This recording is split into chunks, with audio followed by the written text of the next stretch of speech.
Guys, welcome na sab sa ato ang motivational story o sa Bisaya mga sambingay.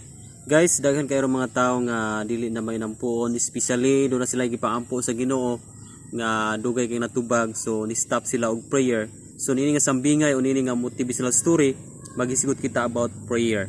Okay, para mas masabtan nato guys, inani ang senaryo sa ato ang sambingay.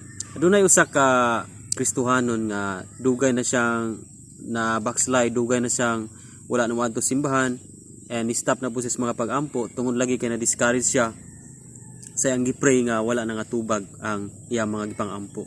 So usa ka adlaw ni ana nanagat ang maong Kristohanon unya gikusog og unos bagyo ang iyang pagpanagat, ang bangka hapit na malunod. So niampo siya sa Ginoo for the first time nga nibalik siya ampo og niana siya, Lord, sulod sa 15 ka tuig nga wala na ko nag-ampo kanimo, wala ko nagsalaw og mga pag-ampo kanimo.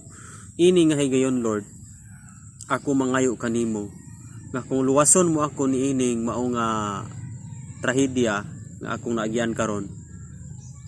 Sulod sa 15 ka tuig usab dili na pud ko musalaw nimo. So mubo lang nitong sambingay guys, maghisgot ta about prayer. Di nilang takutob sa mong sambingay katong maong tao murag dili mayo ang iyang gipangayo sa Ginoo.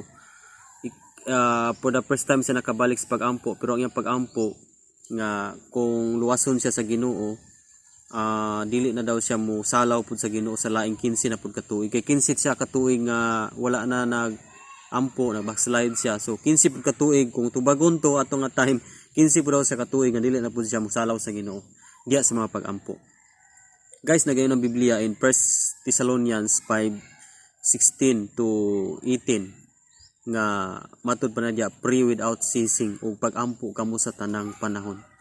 Guys, dili lang sa panahon nga abudansya ta mag-ampo, panahon lang nanginahanglan ta mangayo sa Ginoo, but sa tanang panahon. Okay? Kasakit man, kalipay man, kaharuhay man, ug kawaladon, tanan nga klase season sa atong kinabuhi, we should pray sa ato ang buhi nga Dios. Okay? Muna iyang instruction nga mag-ampo kita. So dili susama sa usa ka na backslide nga pila na katuig, 15 katuig wa sa inampuan.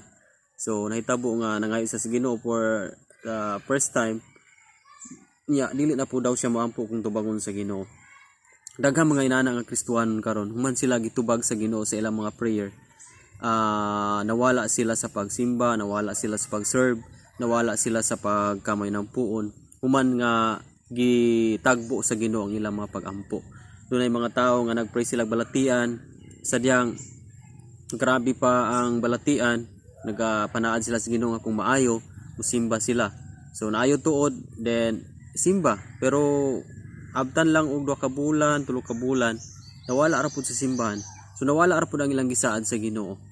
Muna nga dili ta kumpiyansa sa atong mga panaad, kay atong mga panaad panilingon ta sa Ginoo niya na.